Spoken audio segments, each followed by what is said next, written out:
Pronto. Então, vamos começar essa aula de pedologia. Como da última vez, eu não sei se eu vou conseguir ver as perguntas em tempo real, porque para mim fica aparecendo só a tela.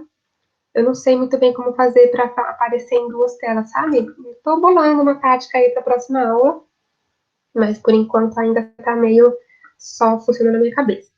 Então, se vocês estão vendo a apresentação, eu vou começar por ela, e aí de vez em quando eu paro e venho ver as dúvidas. Eu tentei colocar no celular com outra conta, para ir acompanhando como no chat, mas fica um barulho horroroso no fundo, e enfim, não deu certo. Então, de vez em quando eu volto para ver as dúvidas. Enquanto isso, vamos na apresentação. Bom, deixa eu ver, cadê o meu ponteiro? Muito bem. A aula de hoje, então, é sobre pedologia. A gente vai falar de solo, das funções do solo, formação e morfologia, perfis, horizontes, a gente vai vendo tudo isso aqui ao longo da aula agora.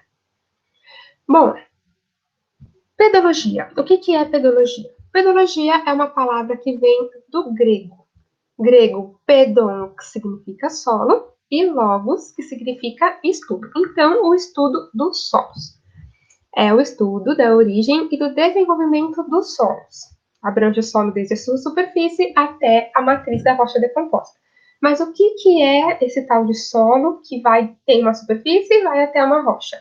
O solo é aquele que a gente chama de terra. Essa que a gente cava, onde a gente planta. Isso é solo. O solo, então, a camada mais superficial da crosta terrestre, formada por partículas minerais. Lembram que as rochas são compostas por minerais? Então, o solo é composto por algumas partículas desses minerais de rochas, mais matéria orgânica, ar e água. É isso que a gente chama de terra. Eu ia pegar uma rocha, não sei quem estava na aula de geologia geral, e eu trouxe uma pequena aqui, eu esqueci de pegar a maior. Espera aí que eu vou pegar para mostrar para vocês, para ficar mais didático.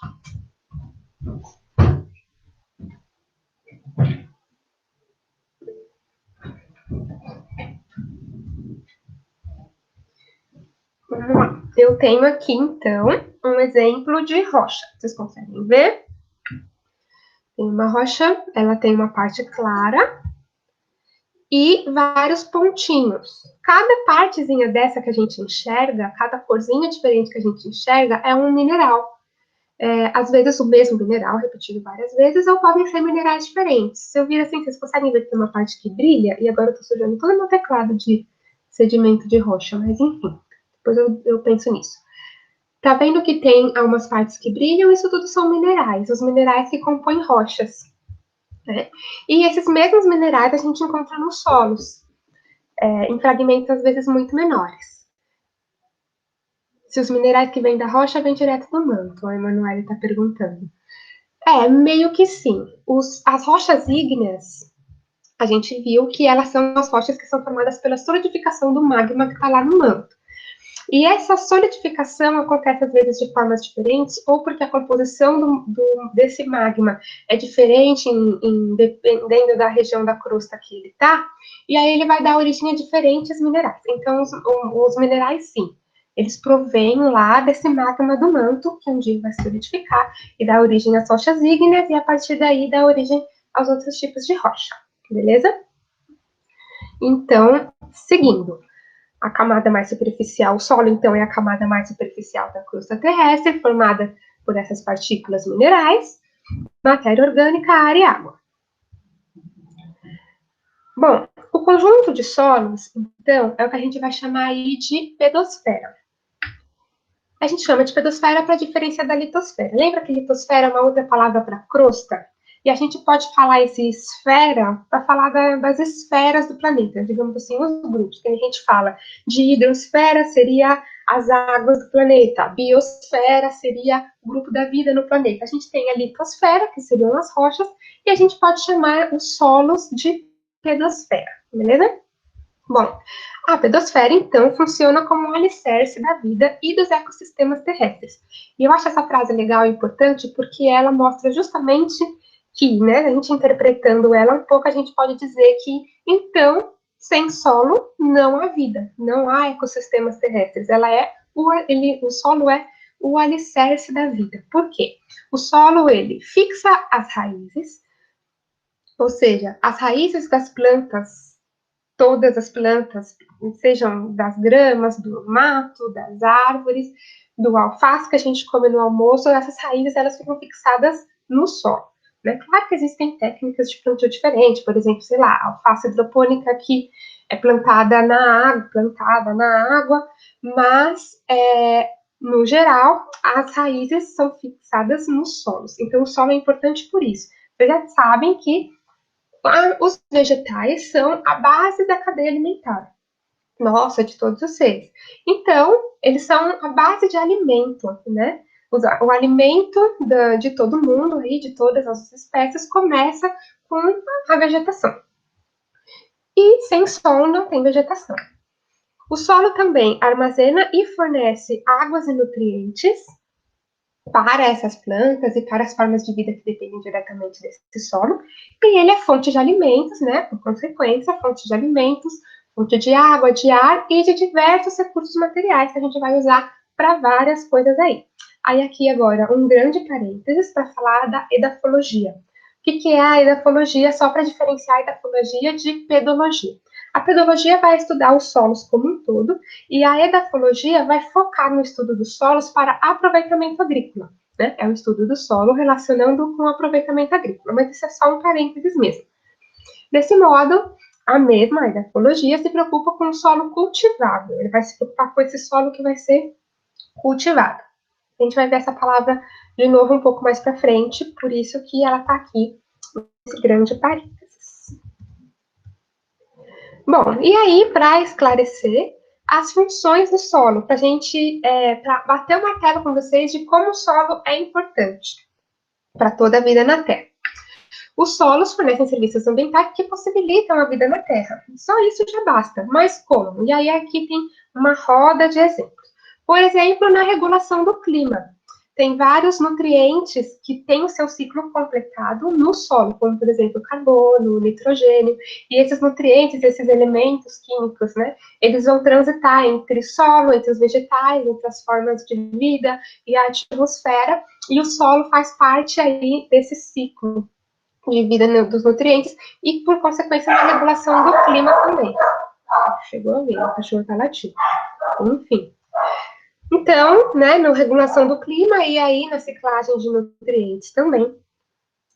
Ele é habitat para diversos organismos, para as minhoquinhas, as formiguinhas, diversos outros organismos que vivem no solo. Às vezes a gente pensa, esse bichinho aí é inútil, não serve para nada. Mas todos os seres vivos que existem no nosso ecossistema, eles têm algum papel a desempenhar no equilíbrio desse ecossistema. Então, eles também são importantes. Nem que seja para fertilizar o solo, para o solo ter nutrientes suficientes para gerar alimento, enfim, alguma função eles têm, e o solo é importante por ser o habitat desses organismos, permitir que eles façam a sua parte nesse lindo ciclo do equilíbrio ecossistêmico da natureza, da qual a gente também faz parte. O solo é muito importante na regulação de enchentes, porque o solo armazena água. Então, se o solo está armazenando água e ao invés dessa água estar escorrendo, ele está prevenindo que haja uma enchente. Como assim? Pensa num lugar que é todo asfaltado, né? Bem fácil de pensar, a gente está rodeado de lugar assim. Quando chove, a água vai escorrer direto, de uma vez, e vai chegar muita água de uma vez, lá naquele riozinho que vai encher muito rápido e vai gerar uma enchente. Se não tivesse o asfalto e tivesse solo permeável, a água ia infiltrar nesse solo ao invés de escorrer direto lá para o riozinho. Ia evitar que esse rio enchesse muito de uma vez. Então, o solo é muito importante na regulação de enchentes também. O solo também é uma importante fonte de recursos genéticos e farmacêuticos, não só pelos micro-organismos que vivem lá, mas pelos próprios nutrientes que a gente encontra no solo. A gente consegue fazer remédios e avanços na área da saúde a partir do estudo do solo também. O solo é base da infraestrutura humana, tanto porque ele alicerça mesmo, né, as obras, as construções, as pontes né? O pezinho da ponte aqui, ó, enfiado lá dentro do solo. É assim mesmo que acontece. Ele vai segurar essas estruturas, então ele é base para essa infraestrutura urbana, todas as grandes construções, e também porque ele fornece materiais para construção. Né? Para a construção de uma casa, a gente precisa de tijolo e areia. A areia a gente tira do solo, e o tijolo também, já que ele é feito de barro e tal. Então, assim como outros diversos materiais de construção que têm sua matéria-prima retirada dos solos. O solo também é uma importante fonte de herança cultural, e aqui especificamente falando de arqueologia, né? Os estudos arqueológicos são feitos a partir de artefatos que são encontrados no solo, e aí a partir desses artefatos a gente consegue aprender sobre história e como era a vida das civilizações que viveram aqui antes da gente, aprender com o passado, isso é bem legal, bem importante. Vocês acabaram de sair de uma aula de história, vocês sabem do que eu estou falando.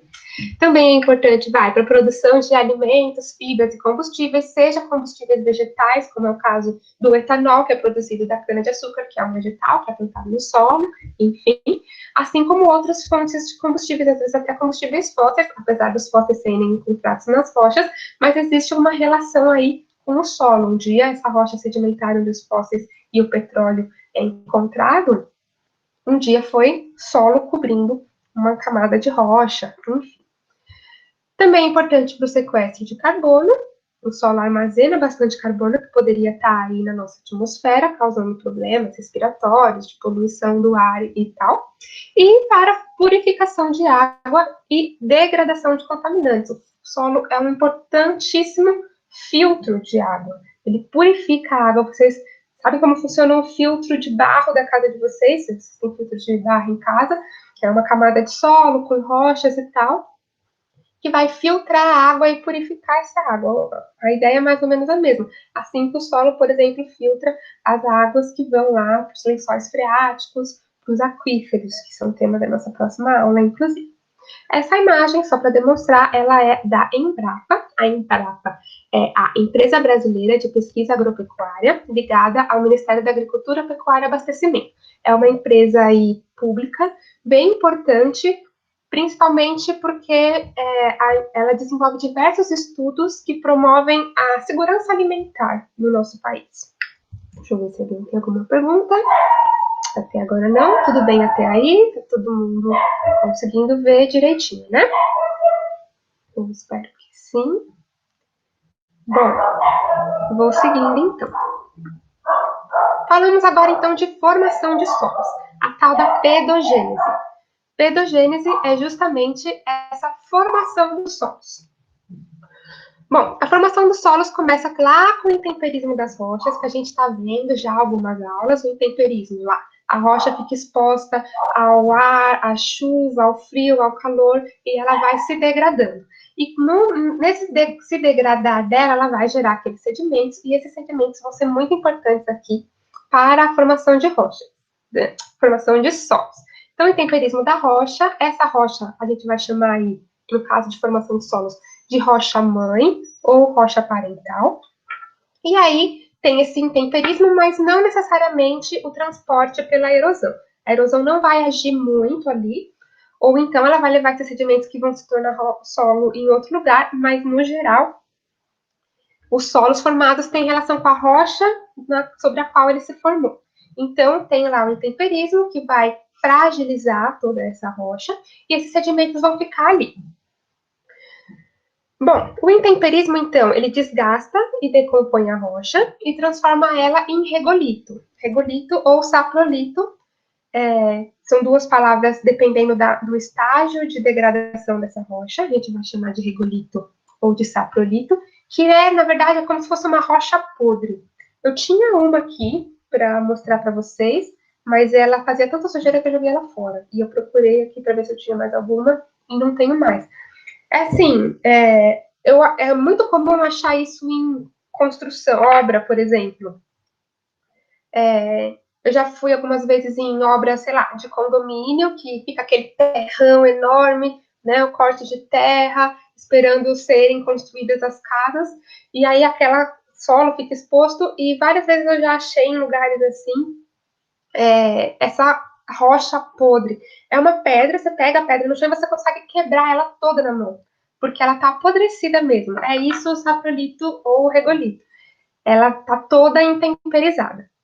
E aí, esses fragmentos todos é que vão servir de matéria-prima aí para a formação desses solos. E aí, por fim, depois, né, outros fatores do meio físico vão interagir com esse sedimento, tornando possível, então, a formação de solos. Que fatores são esses? São o clima, os organismos, o relevo e o tempo, junto com o material de origem, que é a rocha-mãe. Então, tem uma fórmula aqui, que é uma fórmula matemática mesmo, para dizer que solo é função de MROCT,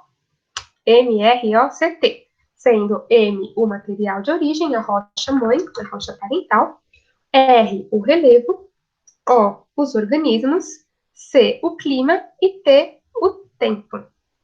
Então, são esses 5 fatores juntos, agindo ao mesmo tempo, que vão dar origem a um solo. Não tem como o solo se formar sem um deles presente. Tem que estar todos presentes para a formação de solo, para a pedogênese acontecer, tá bom? E aí eu vou falar um pouquinho sobre cada um deles e vai ficar mais claro como que eles agem na pedogênese, então, na formação de solos. O temperismo lá, temperismo físico ou químico, né? Prioritariamente físico ou químico, apesar de a gente saber que existe mais um.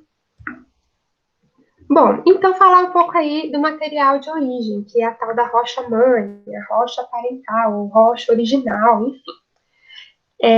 A gente chama ela de um fator de resistência à formação dos solos, porque de tudo que forma o solo é o que é mais resistente mesmo, né? E ela tem um papel totalmente passivo. Ela não vai, a rocha-mãe não vai agir para formar o solo. Na verdade, os outros fatores é que vão agir sobre ela, para intemperizar ela, para modificar ela e, no fim das contas, transformar esses fragmentos dessa rocha em solo. E a variada composição mineralógica das rochas vai dar ao solo características também variadas. Como cada rocha é formada por diferentes minerais, cada mineral tem um aspecto químico diferente, então eles podem, dependendo dos minerais que a gente encontra numa determinada rocha, ela vai dar origem a solos diferentes, beleza? Acho. Bom, se não ficou claro, vocês me falam. Bom, as características químicas ou de resistência ao intemperismo dos minerais, que é o que a gente chama de dureza, alguns minerais são mais resistentes ao intemperismo do que outros. E aí a gente classifica eles em graus, 10 graus de dureza. Alguns minerais são mais resistentes, outros menos. Por exemplo, o diamante é o mineral mais resistente de todos. Você precisa de muita, muita força para conseguir quebrar um pedaço de diamante. Já o talco, que é um outro tipo de mineral, ele é bem mais frágil, é o mais frágil de todos, a ponto de você apertar ele e ele começar a desfragmentar na sua mão. Eu sei que eu tinha um exemplo aqui, mas não tenho. Enfim. Então, essa dureza, essa resistência dos minerais dá a eles também diferentes características químicas. Ou, na verdade, as características químicas deles é que vão dar esses diferentes graus de resistência. Então, alguns vão se intemperizar mais rápido e outros menos rápido. Alguns vão se desgastar mais em uma determinada quantidade de tempo e outros menos. E isso vai mudar totalmente a textura do solo. Alguns solos são mais finos, ou seja, os grãozinhos deles são menores. Então, eles provavelmente são feitos de minerais, de rochas que tinham minerais menos resistentes ao intemperismo. Enquanto os solos mais grossos, como por exemplo a areia a gente pode considerar um solo grosso, né? A gente consegue pegar cada grãozinho na mão, identificar eles.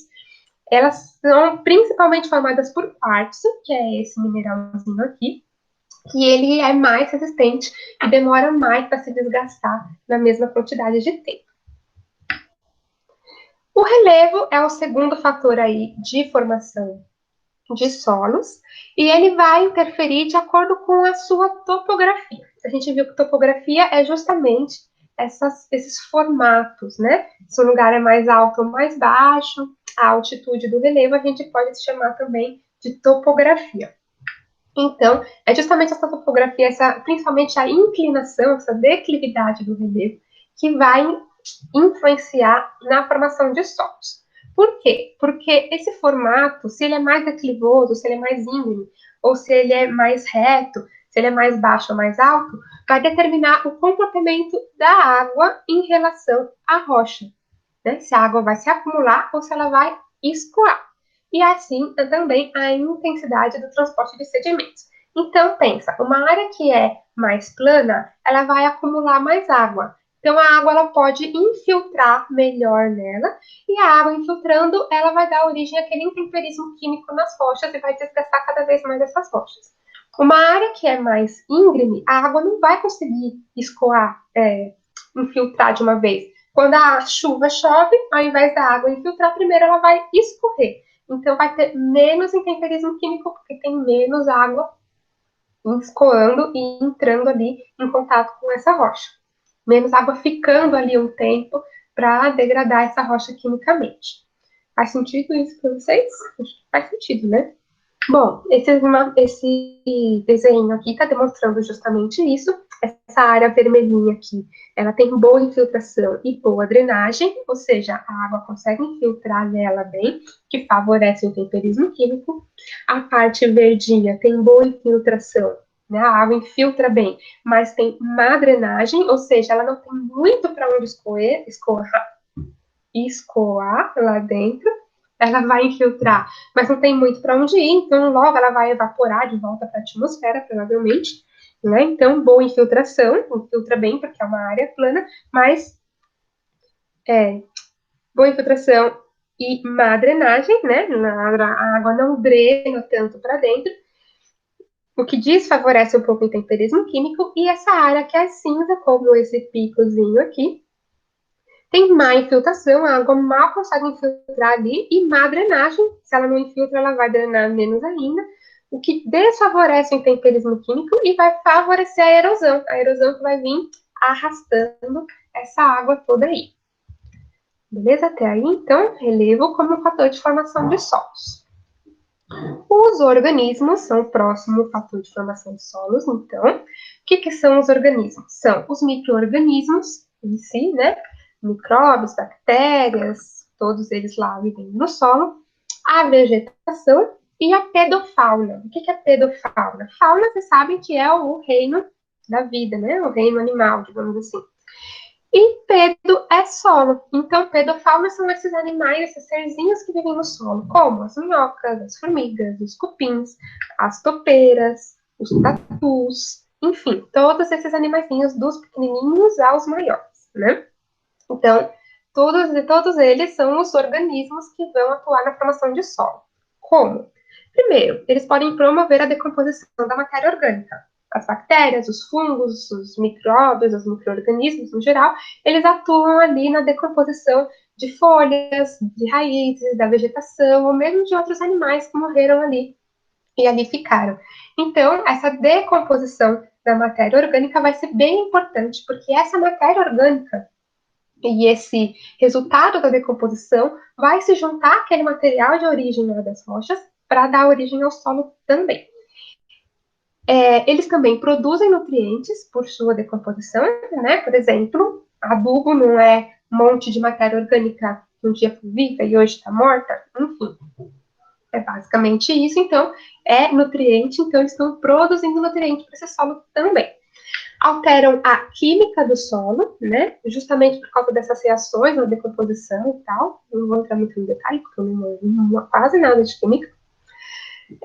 E promovem melhor circulação do ar, da água e dos nutrientes ao remobilizar o solo. A minhoquinha, quando está andando lá dentro do solo, ela não está só passeando, ela também está, né, sem querer, remobilizando todo aquele solo, fazendo o solo que estava num lugar e para outro, né, um pouquinho, mas ele está se movimentando e abrindo espaço para passar ar, para passar água, né? Então, está remobilizando o solo e promovendo a circulação de nutrientes ali naquele solo também.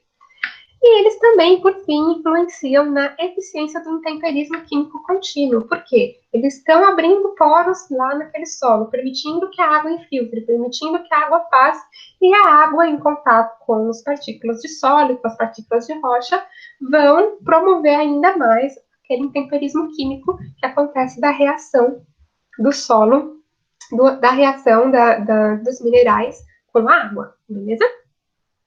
Acho que era isso, endofauna, tinha alguma coisa mais que eu ia falar de... Tô tentando lembrar, tá? Quase na minha cabeça aqui. Eu ia falar mais alguma coisa dos micro-organismos. Bom, enfim, uma hora eu lembro. Bom, o clima, penúltimo aí fator de formação de solos que a gente vai ver, é bem básico. As características climáticas regionais determinam o intemperismo e a erosão. Por quê? Lembra que as forças exógenas lá e o intemperismo, ele acontece por causa da exposição dos materiais ao sol, à chuva, ao calor, ao frio, tudo isso são aspectos climáticos. Então, se o clima é mais frio ou mais quente, o intemperismo vai acontecer de forma diferente em determinados lugares. O intemperismo, a forma como o intemperismo acontece aqui no Brasil, por exemplo, que é um país tropical úmido, vai ser diferente do intemperismo que acontece, sei lá, no Canadá, que é um país de clima frio. Então, a forma como o intemperismo acontece e o tempo que o intemperismo leva para acontecer vai acontecer de formas diferentes, né? Em cada lugar, de acordo com as características climáticas de cada uma dessas regiões. O clima também influencia na composição da vegetação, que atua como organismo, ou seja, se tem uma vegetação mais exuberante, como a Amazônia, ou tem quase nada de vegetação, como uma área desértica, isso também é consequência do clima, das características climáticas de cada região. E a vegetação, por sua vez, como organismo, ela também vai atuar aí, influenciando de uma forma ou de outra a formação de solos.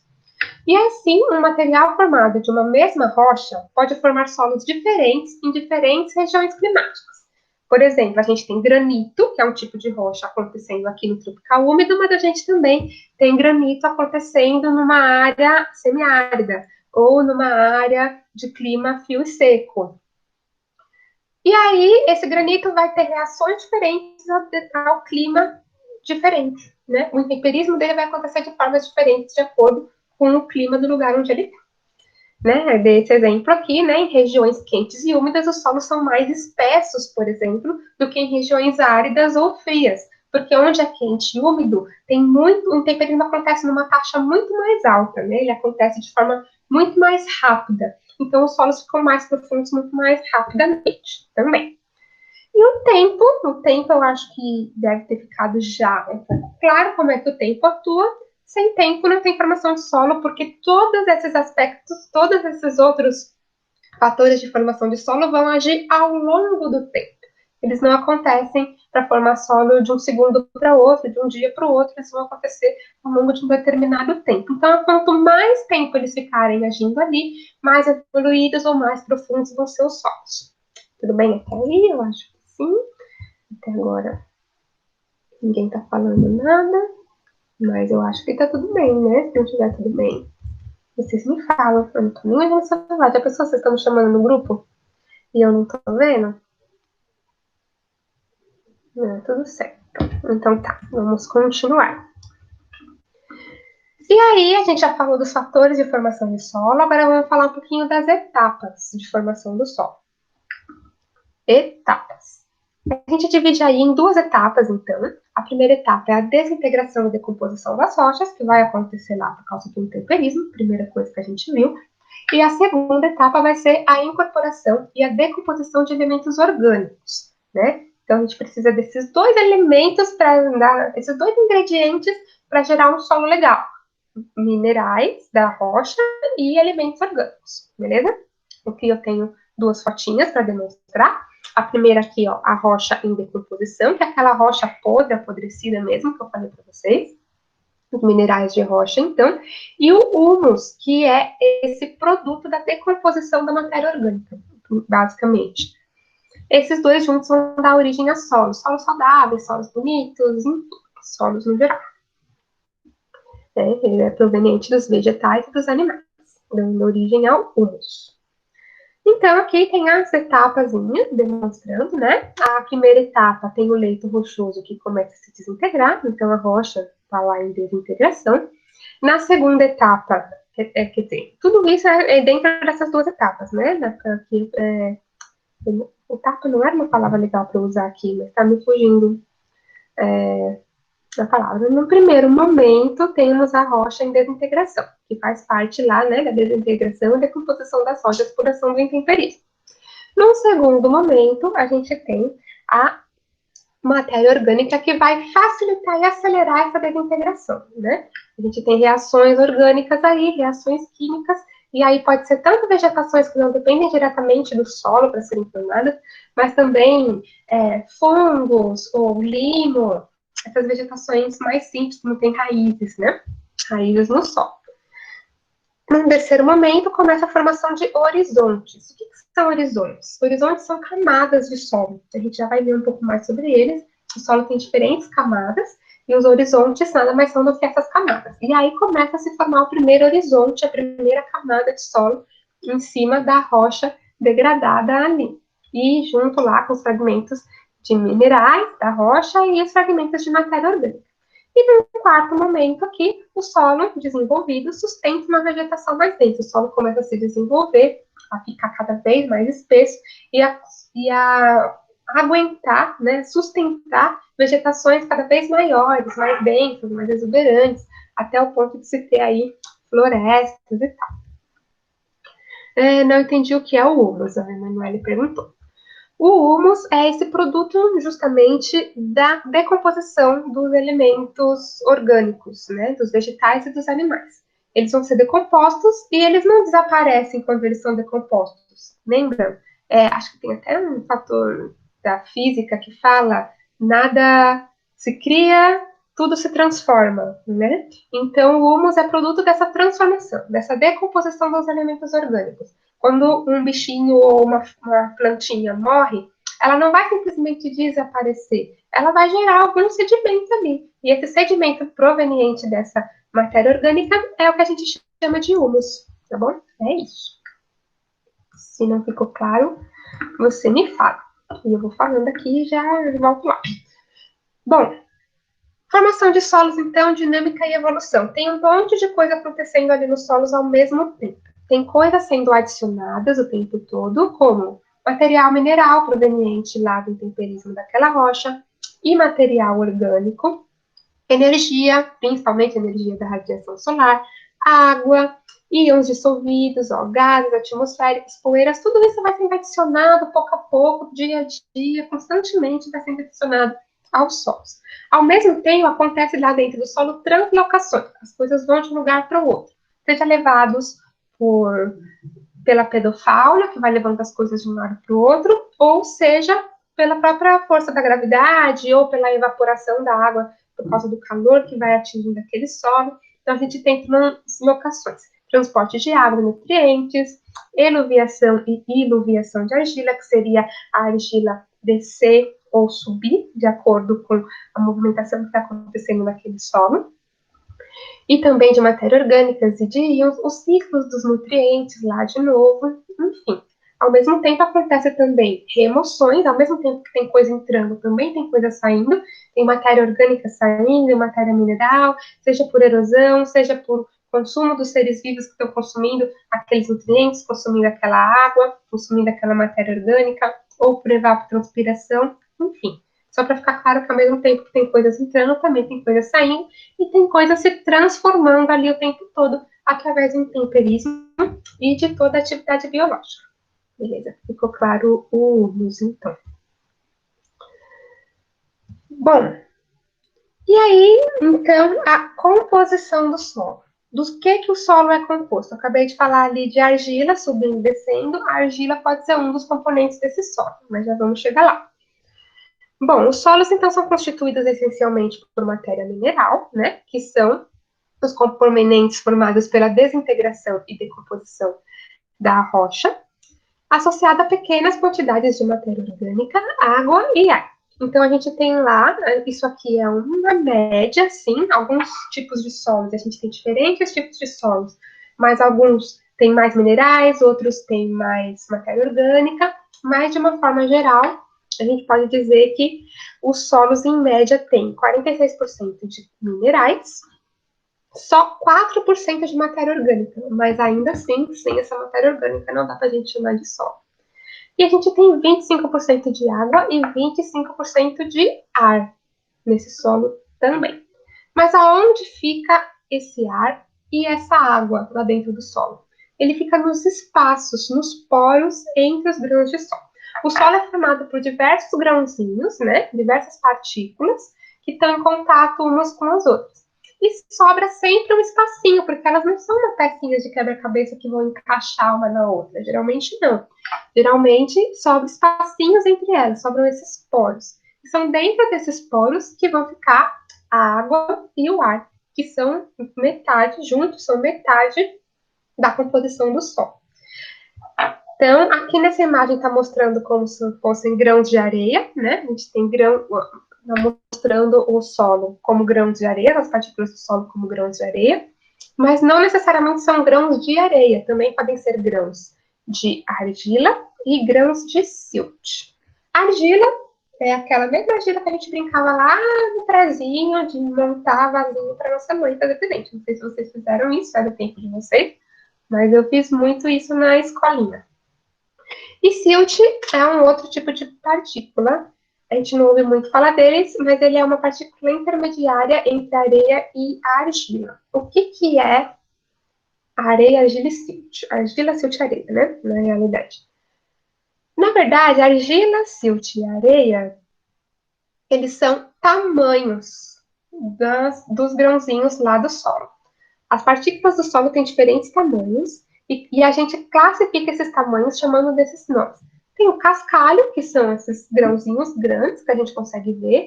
Eles têm de 20 a até 2 milímetros de tamanho. A partir daí a gente já dá outros nomes, como, agora eu não lembro. Tem até do matacão, que é aquela rocha gigantesca, e vai diminuindo até cascalho.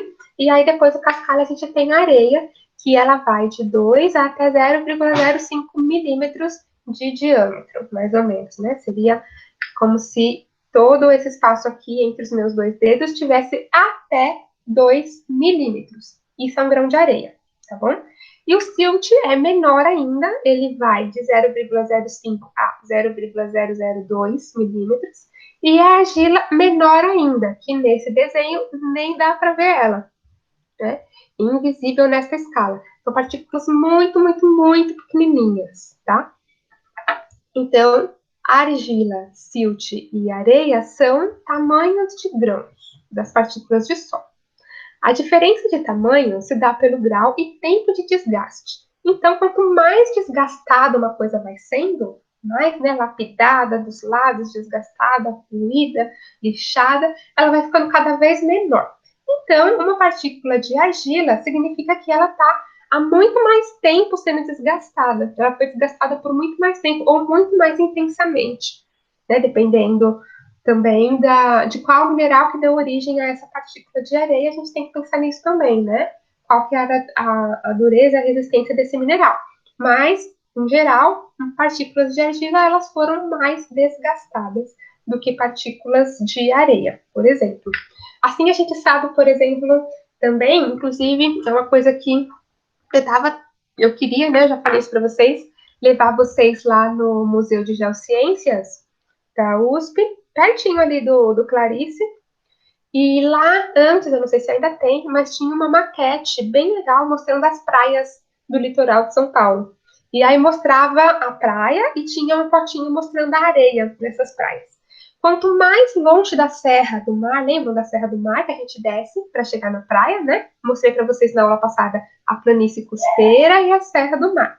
Quanto mais longe da Serra do Mar, mais fina era a areia daquela praia. E quanto mais perto, mais grossa. Ou seja, as areias daquelas praias são provenientes das rochas ali da Serra do Mar. E quando as praias estão mais perto, ou seja, elas chegaram muito rápido ali na praia e não tiveram tempo suficiente para ficarem menorzinhas e mais finas, como é o caso das areias finas das praias que eram longe da serra, que a areia demorou mais tempo para chegar até ali a praia, vindo da Serra do Mar, e já chegou mais fininha. Claro que isso não é regra, toda a praia é assim, mas em algumas praias notava-se essa dinâmica. Eu achava bem interessante. Se der, quando tudo isso passar, eu levo vocês lá e eu espero que essa maquete ainda exista lá. Então, É isso aí, a diferença de tamanho se dá pelo grau e o tempo de desgaste, né? Pode-se dizer, então, que os solos mais argilosos sofreram mais desgaste e temperismo do que os solos mais arenosos. Beleza? Bom, e aí, só para ilustrar também, essas duas fotos são de um experimento que eu fiz na época da faculdade de análise de solo. E aí a gente tinha esse solozinho aqui, que eu peguei num barranco na USP, lá perto da portaria 3, a gente foi lá, pegou um pouco de solo lá no barranco, identificou o perfil de solo, pegou lá, e foi levar para o laboratório para fazer essa análise. A gente peneirou ele em várias peneiras até a gente ter um cantinho de solo com o tamanho que a gente precisava. E aí, esse saquinho era um saquinho de solos com granulometria de 0,25 a 0,5 milímetros, então, que a gente considerava areia, um solo mais grossinho, mas também tinha mais finos, esse era mais grossinho, visto numa lupa binocular, como se fosse um microscópio, só que a gente olha com dois olhos e ele é um pouco menos potente do que o microscópio, que a gente vê coisas que a gente realmente não consegue ver a olho nu. Aqui a gente só está ampliando um grãozinho de areia que a gente conseguia ver a olho nu. E esses são os grãozinhos aí, ó, de areia, né, ampliados. Cada grãozinho desse é um pedacinho de um mineral de rocha diferente. Então, diferentes minerais dão origem a diferentes grãozinhos.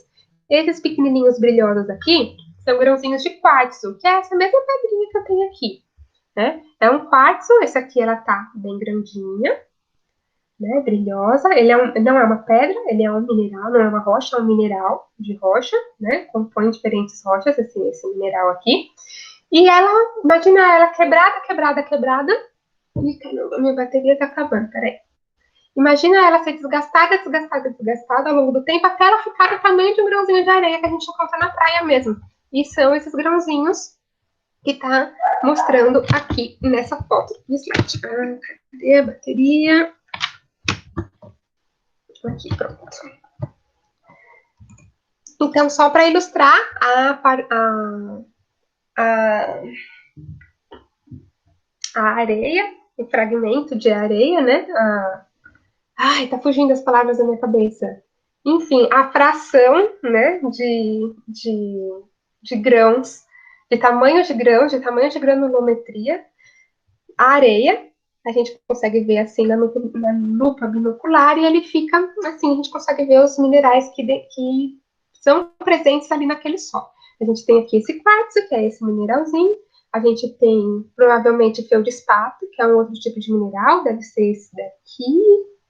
A gente tem esse outro aqui que é bem diferente, ó. Eu acho que era uma turmalina, que é um outro tipo de mineral.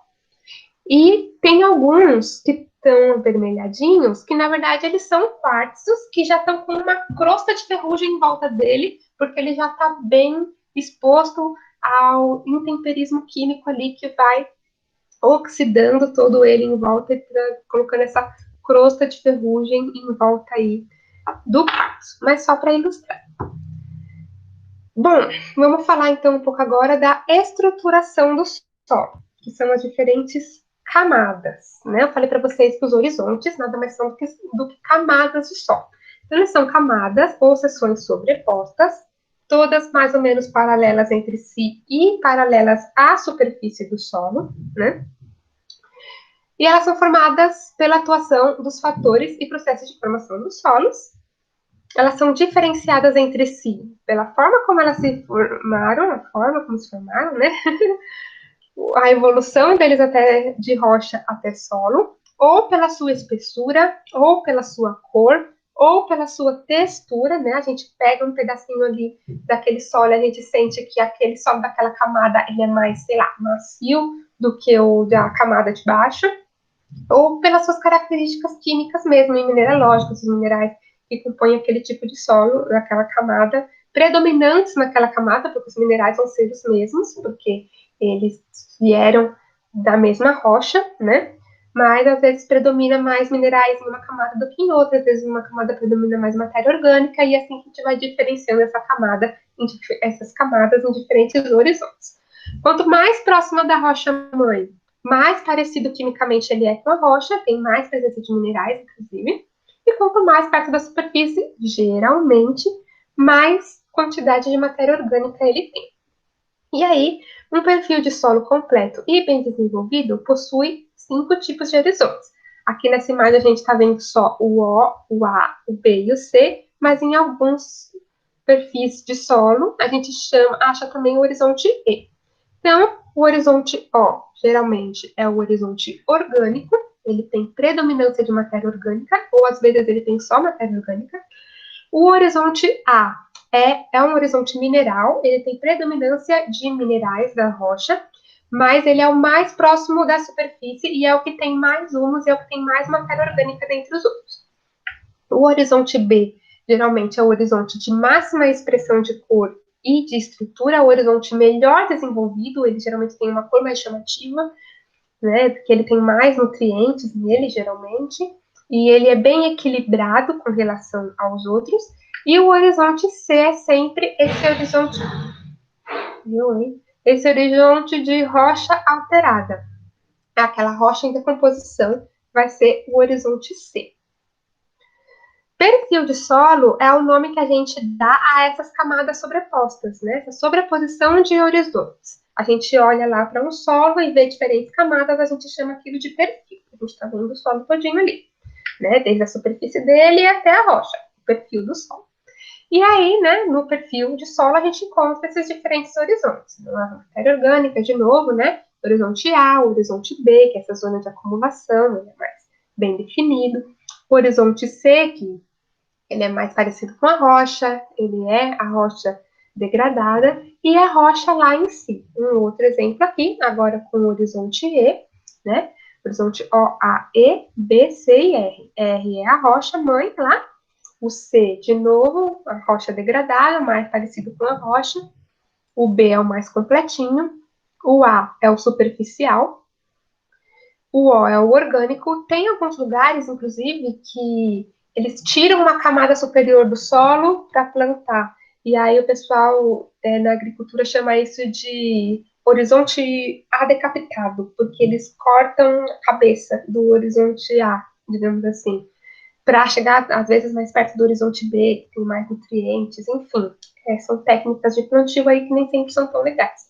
E aqui o horizonte E, que ele é chamado de horizonte lavado. Esse E vem de eluvial. Lembra que tinha aquela palavra lá, eluviação e iluviação? Ele é justamente tem a ver, esse horizonte tem justamente a ver com esse processo de eluviação, que é meio que essa lavagem do solo, né, essa retirada de nutrientes. Ele é um horizonte mais apático, ele não tem muita cor, ele não tem muitos nutrientes, porque ele está lavado. Basicamente é isso. E aí, fotinhas para demonstrar para vocês o que é os perfis de solo. Né? A gente consegue ver esses perfis em cortes de estrada ou em trincheiras, que a gente cava justamente para analisar o solo. Aqui é um corte de estrada, e aí fica a dica para vocês, quando isso tudo passar e vocês forem dar umas passeadinhas, vocês forem passar em algum lugar que a estrada é mais baixa do que as suas laterais, vocês reparem nos paredões das laterais, aqueles barrancos, são perfis de solo, podem reparar se tem cores diferentes e tal, vocês já vão começar a identificar horizontes aí. Esse daqui é bem legal, porque os horizontes estão bem definidos por cores, né? A gente tem um horizonte A mais orgânico aqui em cima, o O é uma camada bem fininha, só matéria orgânica, aí temos o horizonte A, e olha como aqui, provavelmente, eu acredito que esse é o horizonte C, como vocês conseguem ver que tem pedacinhos de rocha nele, porque ele é a rocha alterada, ele é o mais parecido com a rocha ainda, né? Diferentes cores aí. É até bonito, assim, de ver, né? Essas diferenças de cores no solo, assim. A natureza é bem encantadora mesmo. Aqui um outro perfil, um horizonte orgânico aqui em cima, depois um horizonte A, o B e o C, ó, já com cara mais de rocha mesmo, né? E aqui só uma, né, sequência cronológica hipotética da formação de solo, a rocha mãe, o horizonte A que surgiu lá em cima, e ele vai ficando cada vez mais espesso e vai começando a aparecer outras diferentes camadas ali, né? E a gente vai conseguir identificar ao longo do tempo diferentes horizontes. Aqui também, de novo, para demonstrar mais alguns horizontes e agora dando nome aos bois, né? Esse perfil de solo aqui é um que a gente chama de neossolo, é um tipo de solo que a gente chama de neossolo. um solo pouco evoluído. O NEL, né, vem daí, de novo, é um solo jovem. Então, ele tem basicamente só o C e o A, que nem aqui na outra imagem, né? Só o C e o A lá. Aqui, eu apontando com o dedo como se vocês fossem ver. O horizonte C e o horizonte A aqui, né? E do outro lado, um latossolo, que é um solo muito intemperizado. Ele é um solo que ele tem basicamente, praticamente em alguns lugares, ele dá para dizer que ele tem só o horizonte B, porque ele tem bastante textura, bastante cor, ele é quase todo homogêneo. É um solo bem temperizado, um solo bem típico de climas quentes e úmidos, onde os solos são mais profundos e mais evoluídos. Vou ver se alguém está falando alguma coisa.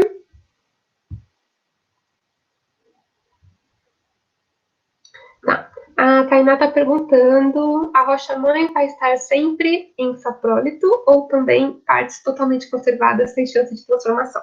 Quanto mais perto da superfície ou mais perto do contato com o solo, ela vai estar cada vez mais apodrecendo. E mais para baixo, dependendo da profundidade dessa rocha, mais lá para baixo ela vai estar rocha intacta, né? Ela vai se degradando conforme a força da gravidade mesmo. Então, quanto mais profundo, mais intacta vai estar essa rocha, totalmente conservada. É bem possível encontrar. E às vezes afloramentos rochosos mesmo. Esse trabalho que eu falei para vocês que eu fiz lá na USP, que a gente foi no barranco e arrancou um pedaço, um pouquinho de solo lá, um professor falou pra gente assim: eu quero que vocês achem aqui na USP um lugar onde vocês encontrem a rocha que deu origem a esse solo. E a gente saiu que nem uns doidos andando pela USP para achar onde essa rocha florava, né? Tinha algum lugar que a rocha era íngreme o suficiente para despontar para fora sem ter sido intemperizada ainda. E a gente achou e conseguiu arrancar um pedaço dela lá, né? Então, a gente consegue achar rocha intacta assim, mesmo onde já existe grande formação de solo. Sara está perguntando se o neossolo se encontra na savana. Sara, eu não tenho certeza de qual que é o solo de savana, mas eu vou dar uma conferida nisso e trago essa informação depois para vocês. Eu realmente não me lembro. E seria o mesmo solo de cerrado, né? Eu acho que a gente consegue encontrar sim, mas geralmente não é uma coisa homogênea, não é um tipo de vegetação ligado a só um tipo de solo. A gente consegue encontrar vários tipos de solos numa mesma área. Às vezes eu estou aqui numa área, eu ando uns 3 metros, já é outro tipo de solo. Sei lá, isso acontece, tá bom? Bom, e aí esses são dois exemplos de tipos de solo. E vamos falar um pouquinho de classificação de solos. Os solos, eles são classificados, então, em diferentes tipos, de acordo com as suas características físicas, químicas, mineralógicas. Então, físicas, quando eu falo em características físicas, a gente está falando em textura, estrutura, tá bom? Esse aspecto que ele tem ao tato mesmo. E aí eles podem ser classificados de acordo com a sua cor, simplesmente a gente olha e fala, esse solo é um solo mais avermelhado ou amarelado.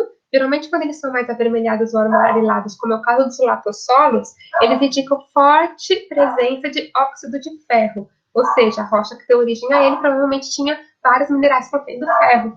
Então ele ficou, né, em contato aí com a água, a oxidação, mais avermelhado ou mais amarelado. Os solos mais escuros geralmente indicam forte presença de matéria orgânica. Vocês já repararam que quando a gente compra, não sei se vocês fazem isso, que eu gosto de jardinagem. Então, às vezes eu compro terra para plantar algumas coisinhas. E sempre a gente compra terra, né, para plantar, solo, ela é mais escura. Porque ela é mais nutritiva, digamos assim, para as plantas, né? Eu não vou comer, não faço mais isso. Mas ela é mais nutritiva aí para as plantas, ela tem mais matéria orgânica. São solos escuros que indicam a presença de matéria orgânica, né? Mais forte do que de minerais, por exemplo. E os solos claros têm pouca ou nenhuma matéria orgânica, em geral, e presença de quartzo e carbonato de cálcio. Meu Deus, essa cachorra tá latindo! Deve ter alguém muito louco passando na rua, porque não é possível essas cachorras. Enfim, não sei se vocês estão ouvindo, mas estão quase me deixando maluca aqui. Vamos lá! Os solos claros indicam pouca ou nenhuma matéria orgânica e presença de quartzo e carbonato de cálcio, que são minerais claros, né? O quartzo é esse mineralzinho aqui. Ele geralmente é translúcido até transparente, clarinho, assim como o carbonato de cálcio, que é branquinho mesmo. E a gente também pode classificar o solo em classes diferentes. E aí, geralmente, cada país tem a sua classificação de solos. Eles classificam de acordo com textura, ou aspectos químicos, ou um combo todas essas características que eles entendem. Não, se tem essa e essa característica, vai ser um latossolo. Se tem essa outra, vai ser um gleissolo, e assim por diante. No Brasil, a gente tem o Sistema Brasileiro de Classificação de Solos, assim como outros países têm os seus próprios sistemas de classificação, e o do Brasil conta com 13 classes de solo, que são todas essas aí: argissolos, cambissolos, germossolos, blá, blá, blá, blá, blá. E aí um mapa aí pedológico do Brasil, um mapa pedológico e um mapa de solos, em que a gente consegue ver diferentes tipos de solo. Qual tipo de solo? Agora vocês me falem, vou voltar para o chat para ver se ninguém me responde. Qual tipo de solo predomina? Gente, fácil, vai, é só olhar aí, ó, qual que é, olha o mapa, a legenda, que tipo de solo predomina? Latossolos, muito bem. Latossolos são predominantes e eu falei para vocês que os latossolos, olha eu arrancando todo o negócio que passei no olho. Eu falei para vocês que os latossolos, eles são solos bem desenvolvidos, bem temperizados. Eles são típicos de tropical úmido, então típicos do clima como do nosso país, né? Então por isso que a gente tem um predomínio aí de latossolos. Tem bastante aí, se vocês observarem, também argissolos, que são solos bastante argilosos, né? Eles estão compostos predominantemente por argila, que são materiais que foram bem temperizados também, o que o nosso clima quente e úmido ajuda aí a temperizar melhor esses materiais para dar origem a argilas, né? Faz sentido, né? Então, só para vocês verem como existe uma grande gama de classificação, não dá para dizer. E assim, por exemplo, aqui tem uma região, ó, com muito latossolo. Só que se nessa escala de observação, a gente vê que só tem latossolo, predominância de latossolo. Mas tenho certeza que se a gente for lá analisar metro por metro, a gente vai encontrar outros tipos de solo. A gente coloca assim no mapa, né, no mapa do Brasil, o que predomina nessa região, porque não faz sentido colocar um monte de pontinho aí para cada outro tipo de solo. O que eu estou querendo dizer com isso? É que não necessariamente uma região inteira vai ser um tipo de solo só. Às vezes a gente vai encontrar pontilhado por aí outros tipos de solo, principalmente por causa do fator relevo, né? Alguns lugares vai infiltrar mais água, outros menos água, e isso vai gerar diferentes tipos de solo. Por exemplo, há uma tendência de que os solos das planícies, né, aquela área ali na margem dos rios, seja diferente do solo da região, e sejam mais jovens e tal, porque a força do fluvial, da erosão fluvial ali, vem remobilizando aqueles materiais e trazendo coisas diferentes, né? Então, é bem comum que existam diferentes tipos de solos numa mesma região. Bom, já passou bastante o tempo da nossa aula. Vocês querem que eu continue ou que eu dê uma parada, uma pausa? Vocês estão vindo da aula de história e tal, não sei quão cansados vocês estão. Eu posso parar por aqui, a gente continua na próxima aula. Vamos ver, já temos 3 votos sim. Se tiver mais um, eu continuo, já que temos... Aí vai ser a maioria. Porque, sei lá, quão cansados vocês estão. Então, beleza, vamos continuar. Não falta muito, não, prometo. E aí a gente vai terminar almoçar. Muito feliz. Fiz uma gororoba diferente e tô ansiosa para comer minha gororoba também. Bom, então vamos falar agora de problemas do solo, degradação do solo. A atividade humana e a exploração dos recursos pode degradar o solo de diferentes formas. E a gente vai falar das principais. Erosão. E foi um pouco por isso que eu mandei também aquele videozinho da erosão lá no WhatsApp para vocês. Né? A gente tende a pensar às vezes que a erosão vai só transportar, mas a erosão também vai cavar. E a erosão aflige muito os solos, né? A erosão aqui, no caso dos solos, então, é a retirada e transporte de solo. Ela vai cavucar o solo, levar aquele material e gerar sulcos, que são essas rachaduras no solo, digamos assim, ravinas e vossorocas, né? Os sulcos são meio que essas rachaduras, As sabinas seriam essas rachaduras, esses sulcos mais desenvolvidos, tem até 50 centímetros de profundidade, né? Então, são já mais... Alguém meteu o pé ali dentro, vai ter um problema, vai torcer ou até quebrar o pé. E, inclusive, as vaquinhas, tadinhas, às vezes acontece no campo das vaquinhas tropeçarem e caírem, dá uma dó. E as vossorocas vão ser bem mais profundas do que as ravinas, elas chegam a atingir o lençol freático. Há quem diga até que a gente chama de vossoroca a hora que ela atinge o lençol freático lá embaixo. Mas, na verdade, elas são essas crateras gigantescas que são formadas aí, principalmente em área rural, por causa da erosão do solo, né? A erosão vai atuando, cavocando e levando o material embora e abrindo esses buracos gigantescos. As vossorocas são problemas bem frequentes, principalmente em meio rural. Desses trabalhos de campo da faculdade, a gente visitou uma vez uma vossoroca gigantesca. Eu vou ver se eu acho a foto para mandar para vocês. A gente lá no fundo da vossoroca, vocês não estão entendendo, é um negócio muito grande mesmo. Mas eu acho que era a maior vossoroca do estado de São Paulo. Mas, enfim, e elas são um problema bem grande de degradação do solo, principalmente em meio rural, porque elas começam a destruir, elas começam a crescer e destruir tudo que está no caminho. Então, áreas que antes eram pasto ou eram de cultivo, começam a ser levadas para dentro do buraco. Então, elas são realmente um problema. E existem técnicas de estabilização dessa erosão para que a cratera pare de crescer, né, para que a vossoroca pare de crescer, mas é bem difícil de controlar. Por que acontece? Principalmente por causa do desmatamento, que vai deixar o solo desprotegido. Quando a gente tira a vegetação do solo, o solo fica exposto ao tempo, exposto lá ao intemperismo. Mas mais do que isso, ele fica exposto à força das águas da chuva. Então a água da chuva começa a cair e começa a levar esse solo embora. Quando não, ela começa a compactar esse solo, deixar ele cada vez mais coeso, cada vez mais grudado. E aí a água não consegue mais infiltrar no solo. O solo fica, então, cada vez mais frágil, né? A subsuperfície dele, a parte de baixo dele, começa a ficar cada vez mais frágil. Tanto essa compactação pode fazer com que a água escoe mais rápido por cima, com mais força, levando cada vez mais coisa. Não, basicamente é isso mesmo. Essa compactação vai fazer com que a água escoe com muito mais velocidade, muito mais força por cima, levando muito mais coisa no seu caminho. Então, às vezes, a chuva que está chovendo aqui, a água dela vai escorrer e vai causar um problema mais lá na frente, onde o solo ainda fica exposto, né? Vai começar a levar embora. Começa a deixar o impacto da chuva, o solo desprotegido deixa o impacto da chuva cada vez mais perigoso para esse solo, digamos assim.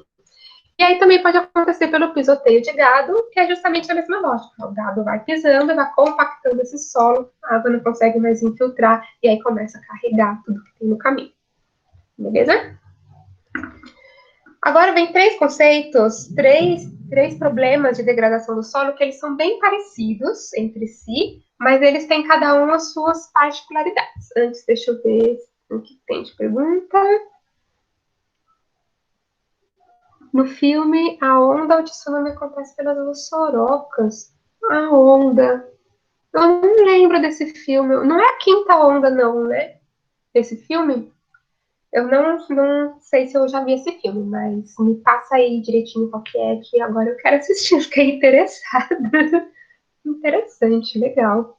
Bom saber. Bom, então vem aí três agora problemas de degradação do solo, que eles são bem parecidos, mas eles têm algumas particularidades. Vão ser lixiviação, desertificação e arenização. A lixiviação, ela é basicamente a remoção dos nutrientes do solo pelo escoamento das águas, né? Então, a água consegue infiltrar um pouco, mas ela também escorre. A água não escorre só por cima do solo, ela também escoa por baixo, né? A gente tem uma subida, uma parte do relevo que é íngreme, a água tanto pode escorrer por cima, quanto a água que infiltra vai escorrer por baixo também. Ela não vai infiltrar e vai direto assim. A gravidade vai atingir, e ao invés dela ir assim, ela vai seguindo nessa direção mais ou menos. né? Então, ela também escoa por baixo. E aí, essa água escoando, ela pode levar embora os nutrientes do solo. Isso é o que a gente chama de lixiviação. Ela vai deixar o solo raso, empobrecido, raso porque às vezes ela vai tirando a parte de cima do solo, mesmo conforme a água vai escorrendo por cima, e deixa o solo, então, ruim para o plantio, pouco fértil. Principais causas: desmatamento, aí de novo, o solo fica exposto, né, permitindo essas dinâmicas, e chuvas intensas, né? A lixiviação acontece onde há chuvas intensas. A desertificação, por sua vez, é a expansão das áreas com solos de deserto, ou seja, já tem uma área com solo mais arenoso, um solo mais seco, ali de deserto, e essa área vai se expandindo, principalmente por causa da diminuição da quantidade de chuvas, né? Uma das principais causas lá, diminuição da quantidade de chuvas, mudanças climáticas. Tem tudo a ver uma coisa com a outra. A gente tem uma mudança climática e por causa dessa mudança, da diminuição da quantidade de chuvas, a gente pode ter essa desertificação. Então, os solos se tornam mais arenosos, mais áridos, né, mais secos e mais empobrecidos. Também pode acontecer por causa da pecuária extensiva e por causa das queimadas, que vão deixar esse solo, vão aumentar a evaporação da água no solo e deixar esse solo cada vez mais seco.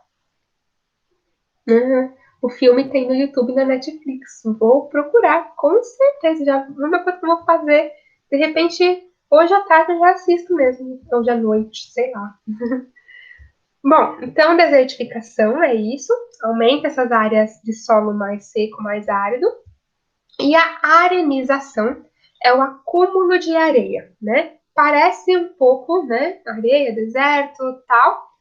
E parece com a lixiviação porque ela acontece por causa da lixiviação também. A arenização é o acúmulo de areia, o solo fica mais arenoso, mais predomínio da partícula, né, tamanho areia do que das outras, o que é ruim para o plantio e para a fixação de vegetação. Eu sabia que tinha um erro de português em algum lugar que eu não lembrava aqui. Depois eu vou arrumar. Fixação de vegetação.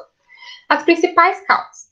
Diferente da desertificação, a arenização não acontece por mudanças no clima, não é porque diminui a quantidade de chuvas, mas ela sim acontece por causa da lixiviação da matéria orgânica das argilas. No caso da arenização, não é só os nutrientes que a lixiviação está levando embora, está levando também matéria orgânica, está levando também as argilas, e sobra a areia, né? Então, como a areia sobra, a arenização. Ele é um processo natural, mas ele pode ser intensificado por causa da atividade antrópica, a atividade dos seres humanos ali naquela região.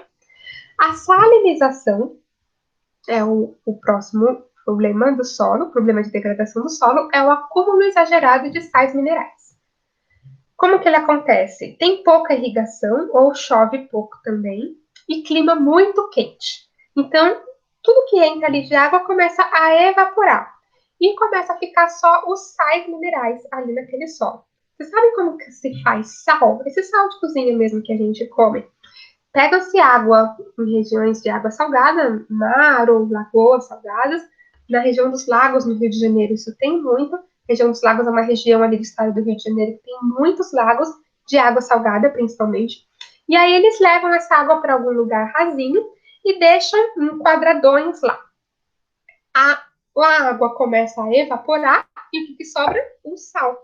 Depois esse sal é tratado e tal, e vendido pra gente como sal de cozinha. Basicamente assim que se faz sal. E é isso que acontece na salinização do solo. Começa a evaporar a água e começa a sobrar só os sais ali naquele solo. O que mais estou falando?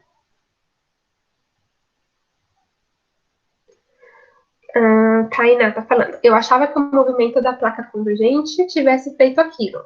Aquilo eu imagino que seja as vossorocas lá dos tsunamis, né? Mas agora faz sentido também, estou em dúvida. Eu vou ver o filme e depois eu falo para vocês o que eu deduzi, tá bom? Combinado assim, me cobrem. Próximo problema de degradação do solo, então. Deixa eu ver se eu não pulei nenhum. Não. A laterização. Laterização é a decomposição das rochas com precipitação dos óxidos, formando a laterita. A laterita ela é uma crosta endurecida em cima das rochas, como se fosse uma camada, uma crosta mesmo, sabe? Tipo uma casquinha de ferida que fica ali em cima do solo. por causa do acúmulo de ferro ali, né? Principais causas: desmatamento e as queimadas, né? Altas temperaturas e forte irrigação. Ou seja, tem muita água e água quente por causa das queimadas ou porque são lugares muito quentes. E aí forma-se essa crosta, essa carapaça de ferro ali por cima do solo. Tem um vídeo bem legal do Terra Negra sobre lateritas. Vou passar ele para vocês também, vou colocar lá no Classroom e vou mandar para vocês no WhatsApp. O esgotamento próximo é o uso excessivo do solo que diminui a quantidade de nutrientes. Principais causas: intensa atividade agrícola. Por quê? Se planta ali naquele lugar só soja.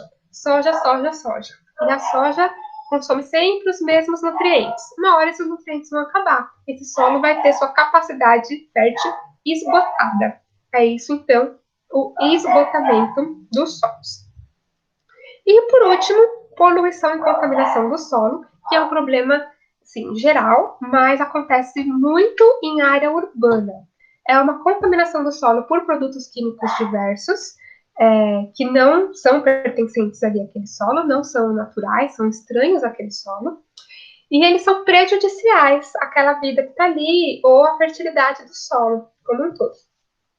Isso acontece pelo acúmulo de resíduos, resíduos sólidos, lixo mesmo, lixo que se acumula no lugar, começa a se decompor, a estragar ali, e o lixo não tem só matéria orgânica, ele também tem plástico, tem metais, tudo isso vai se decompondo ali e vai contaminando aquele solo, assim como os fertilizantes, os agrotóxicos, os pesticidas, combustíveis. Combustíveis são uma fonte excelente de contaminação do solo.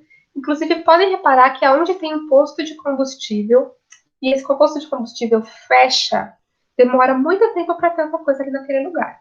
Porque antes de se construir qualquer coisa ali em cima, é preciso descontaminar aquele solo. E como tinha um posto de combustível, a chance de estar contaminado é sempre muito grande.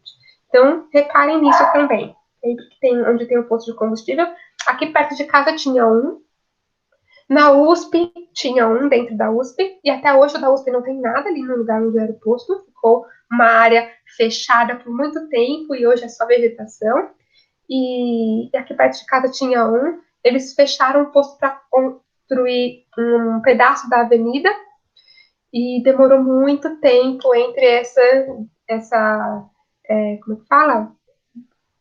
Remoção ali do posto e a construção da avenida. Provavelmente porque estavam descontaminando aquela área, e a área fica toda fechada e tal, porque está contaminada. Deixa eu ver o que vocês estão falando aqui.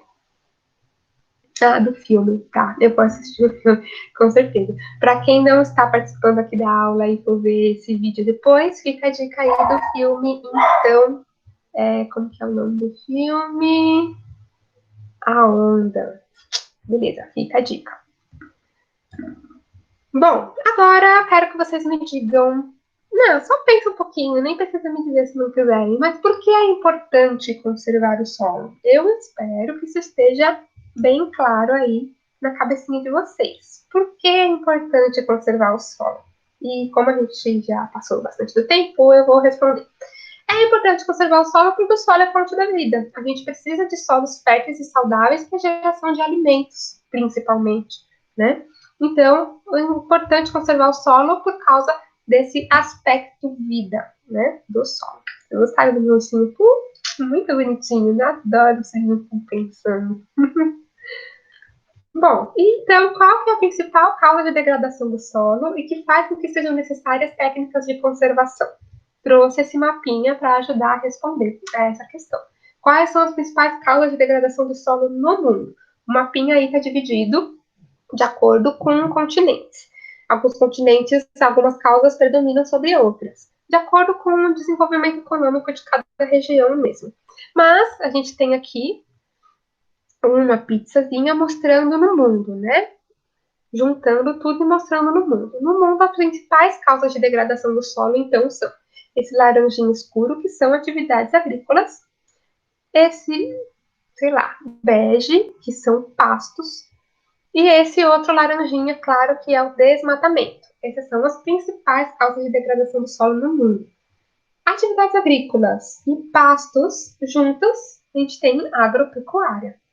E o desmatamento, ele acontece tanto para a expansão de áreas urbanas, como é o caso do Brasil e da América do Sul, para a expansão de áreas agriculturáveis e para pastos também. Então, dá para a gente dizer aí, com certa propriedade e certeza, agora, propriedade, porque a gente já viu esse mapa, de que a agropecuária, e principalmente a agricultura, e dentro da agricultura, principalmente a monocultura, são os principais responsáveis pela degradação do solo no mundo. Dessa forma, né, logicamente, a quase totalidade de técnicas que vão visar conservar e recuperar esses solos, elas são pensadas para serem aplicadas tanto no desenvolvimento da agricultura quanto na pecuária, tá bom? E a gente vai falar um pouco agora sobre as técnicas de conservação do solo. Bom, aqui são alguns exemplos bem básicos de técnicas de conservação do solo. Plantio em curva de nível e ou terraceamento. A gente viu lá atrás, curvas de nível são aquelas faixas do terreno de mesma altitude. Então, o plantio em faixas de mesma altitude, ele é interessante porque, ao invés da água escorrer de uma vez pela vertente, verter de uma vez pela vertente, ela vai escorrer aos poucos, porque vai ter sempre uma barreira. Então, força, o impacto dela correndo é menor, leva menos solo embora, causa menos erosão, leva menos nutriente embora, e assim por diante. Então, a gente tem essa técnica em curva de níveis como uma técnica de conservação. E o terraceamento, que é basicamente a mesma coisa, só que na forma de degraus, degrauzinhos, né? Os plantios vão sendo degrau por degrau, que também impede que a água escorra de uma vez, até diminui mais ainda o impacto do escoamento da água. Vantagem e desvantagem. A desvantagem aí do terraceamento é que ele dificulta a mecanização. O trator não sobe escada ainda, então dá-se preferência, quando se pensa em cultivo que vá conservar o solo, ao plantio em curva de nível do que ao terraceamento. Dependendo também do tipo de cultivo, né? Alguns cultivos nem vão usar tanta mecanização assim. E uma outra técnica é a rotação de culturas e adubação verde. Rotação de culturas nada mais é do que mudar a cultura que está sendo cultivada ali. Ao invés da gente plantar só soja o ano inteiro, e quando a gente colhe a soja, a gente planta mais soja, e aí colhe essa, a gente planta mais soja de novo, a gente vai revezar, fazer uma rotação de culturas, né, cíclica. A gente planta soja agora, quando a gente colher a soja, a gente vai plantar mandioca, quando a gente colher a mandioca, a gente vai plantar trigo ou milho e assim por diante. Porque às vezes essas espécies consomem nutrientes diferentes, a gente vai intercalando, e também é possível usar o que sobrou de vegetação da colheita e tal, para transformar aquilo em adubo e adubar a próxima cultura. Ao invés de adubar com fertilizantes químicos, a gente aduba com matéria orgânica, é a tal da adubação verde. Então, também é uma técnica de conservação do solo. A gente não esgota ele, a gente mantém ele sempre nutrido e sempre com a circulação ali de minerais ali dentro sempre acontecendo. Essas técnicas de conservação do solo, elas são divididas basicamente em 3 grupos. Práticas de caráter edáfico, lembram da edafologia lá do começo? Então, as práticas de caráter edáfico, elas vão tentar melhorar a fertilidade do solo e a quantidade de nutrientes, fazendo controle de queimadas, às vezes queimando, às vezes não, né? Às vezes o queimar ajuda a aumentar os nutrientes, são técnicas muito específicas, claro que tem todo um jeito de se fazer isso, né? Mas a gente sabe, por exemplo, que o cerrado é um bioma que tem queimadas constantes e isso ajuda com que ele seja como é. Adubações e rotação de culturas. Então, práticas de caráter edáfico, elas vão focar na fertilidade do solo. As práticas de caráter mecânico, elas são feitas com a utilização de máquinas, corrigindo declives, né? Por exemplo, ao invés de deixar uma coisa muito íngreme, vai deixar aterrar, deixar um pouco melhor, ou aquela prática que eu falei para vocês de decapitação do horizonte A, enfim, vai usar mecanismos aí para melhorar esse solo de alguma forma. construção de canais, né, de água, ou de patamares nos terraços lá, do terraceamento.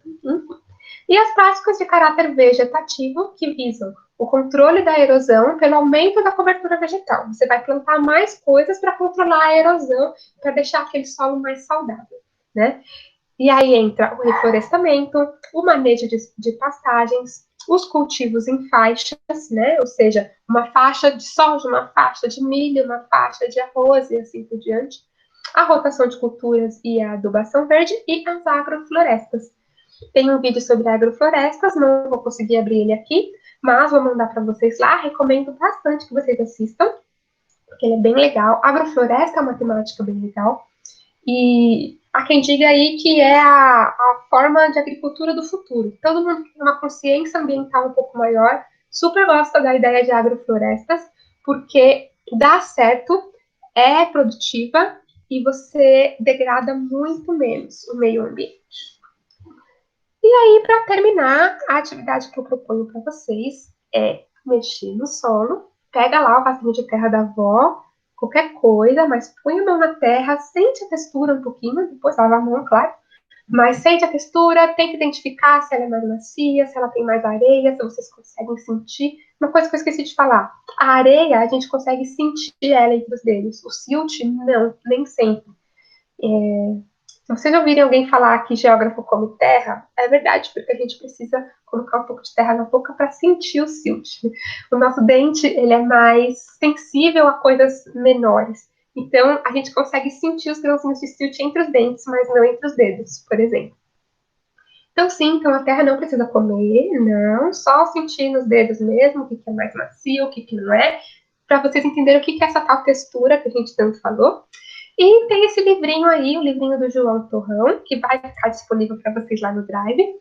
É um livrinho feito pelo Grupo de Educação em Solos do Departamento de Geografia da USP. Ele é bem didático, ele é até meio infantil, mas fica a dica aí para mim, para vocês lerem o irmãozinho, o priminho, o sobrinho, o filhinho, né? Se vocês quiserem, lendo junto sei lá, às vezes as coisas são a gente acha que é muito de criança, mas a gente sempre aprende alguma coisa com aquilo. Eu adoro livrinho infantil, porque sempre estou aprendendo alguma coisa.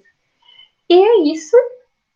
Espero que tenha ficado tudo claro, que vocês tenham gostado da aula. E tem alguma pergunta? Mandem as perguntas. Ai, que bom que vocês gostaram da aula. Legal, que bom que ficou claro, mas se não ficou claro qualquer coisa, podem me mandar no privado. Enfim, me chamem. Eu quero que faça sentido para vocês. Não, digo assim, eu não queria ser redundante, mas não faz sentido não fazer sentido para vocês. Não faz sentido a gente ter uma aula se vocês não tá.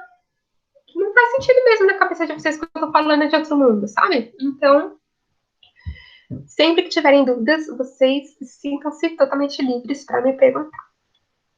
Que bom que vocês gostaram. Eu vou tentar nas próximas sempre trazer mais materiais, assim, tipo as minhas pedrinhas, né, e tal. Eu acho que isso ajuda. Mas beleza, gente. Então é isso. Agora a gente passou bastante de novo, como sempre, né? Mas agora vocês estão livres para ir almoçar, porque já passou da hora do almoço.